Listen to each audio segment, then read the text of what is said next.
I'm Bambi Francisco for Vader TV, the network for innovators. Well, YouSendIt just raised $14 million in a Series C round. Altogether, the company has raised $34 million. And joining me to talk about YouSendIt is Ranjit Kumaran. He is the founder and CTO. Ranjit, congratulations and thank you for coming on to Vader. Thanks very much. Thanks for having me. So you raised $14 million, and I take it YouSendIt, which is a site that enables sending huge files. Correct.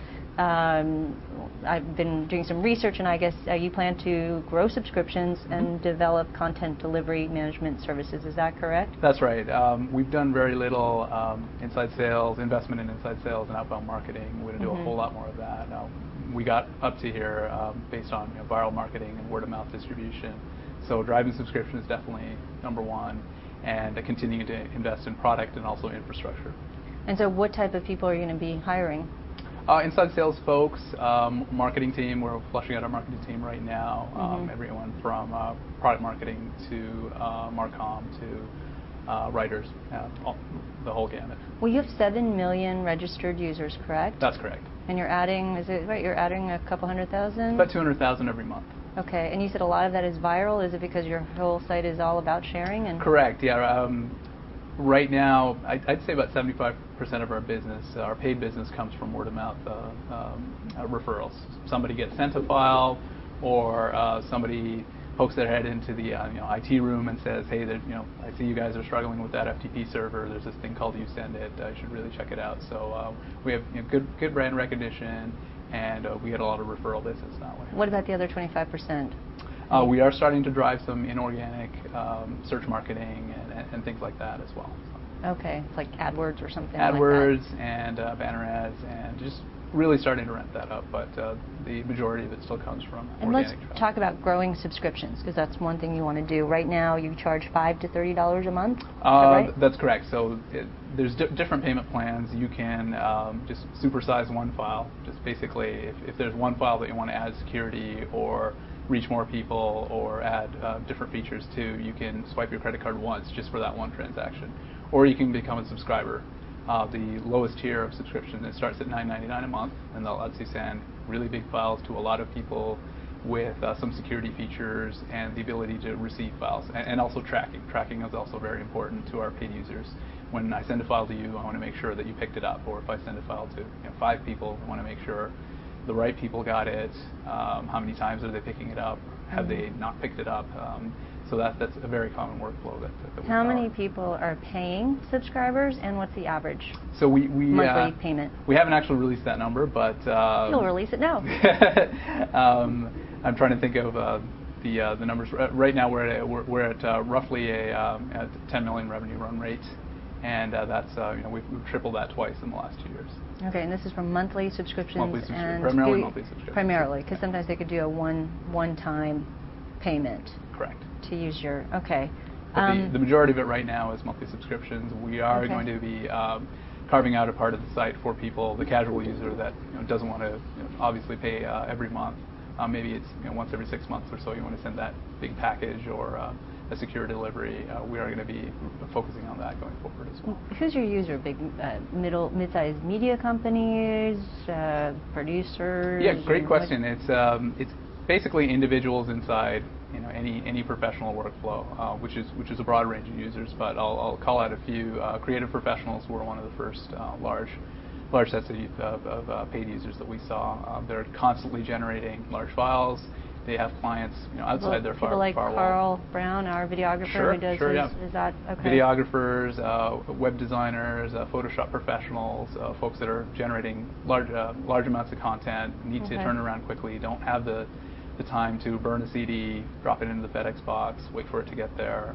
These are folks that are deadline driven, that need to Are you going to continue to focus on that? Is that a big market for you? Yeah, I think one of the tenets of the company is if the individual doesn't get amazing value out of the product, we're not going to succeed. So we're going to continue to focus on individuals. Now, good thing is individuals show up all over the place. I mean, it could be a sole proprietor all the way up to Fortune 500 enterprise companies who we also have signed up. So we do have corporate solutions where an entire group or a division or a global corporation can sign up for a centrally managed version of the service as well. That launched And about 6 months ago, and we have over 500 companies. And what do they using pay? Anywhere from $100 a month for 5 users up to custom pricing when you get into the hundreds and thousands of users, which we've done. So that's really sort of the market you'd prefer to go after, because those guys are going to pay you bigger checks? I don't know. I think right now and in the medium term, we are focused on small and medium business, and we're being very opportunistic about the large clients.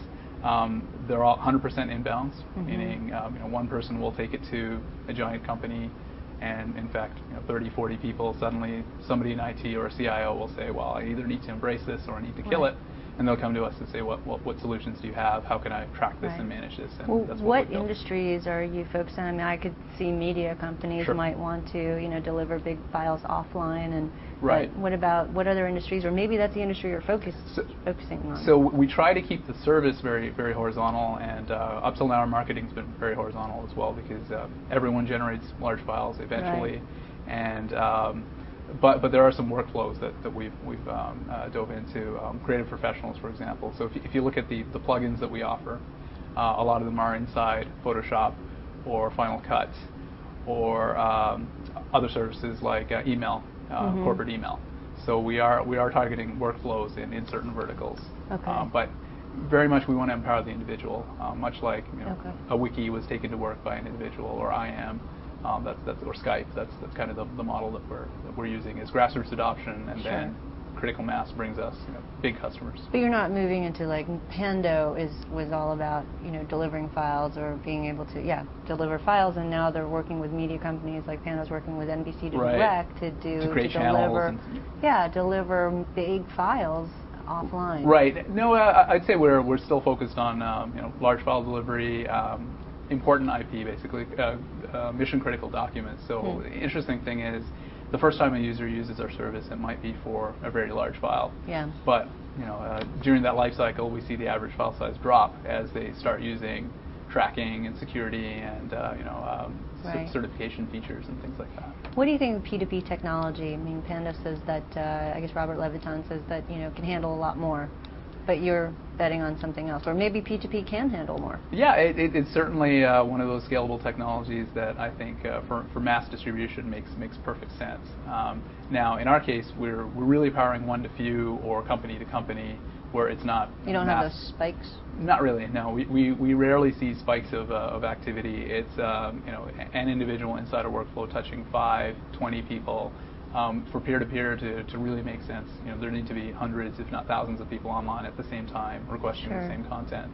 So you can think of us as more like the FedEx model, where it's I'm delivering packages, where peer-to-peer might be distribution of catalogs and lots of things that something that lots of people in a critical mass. Does FedEx already distribute that online, or do they have a service, or is that a potential acquirer?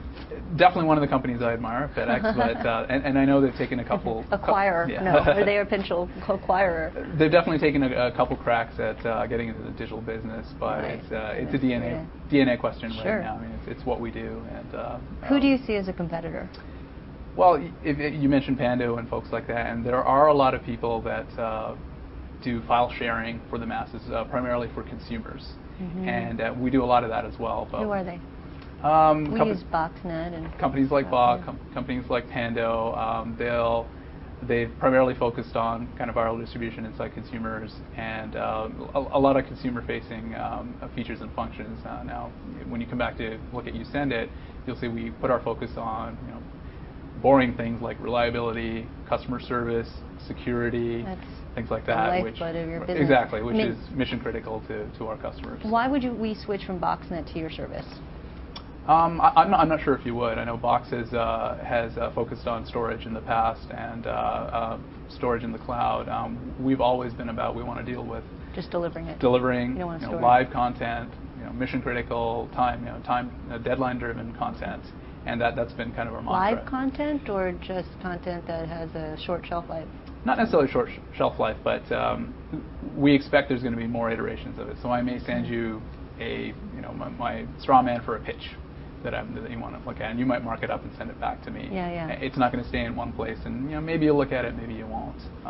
We've very much focused on things. So people use it for small files and big files. What's the Absolutely. biggest file you can handle? On the web, 2 gigs. That's a browser limitation. On the desktop, you can go bigger. We've gone up to 4. We're internally testing unlimited file sizes, but that's still in beta. So we do have a desktop component as well. You don't have to use the browser. We launched the desktop application about a year ago, and we've already had 1 million installs. So that's not too shabby. Yeah. And we see 20 to 25% of our traffic coming from the desktop now, so which is great. You want to be a content delivery and management services company, so I know Limelight, I know Akamai, those are more for, they work with media companies. Correct, so what's a public company that is sort of a competitor or somebody kind of the I think we run into folks that are using things like SharePoint that have a hard time learning it and adopting it and maintaining it.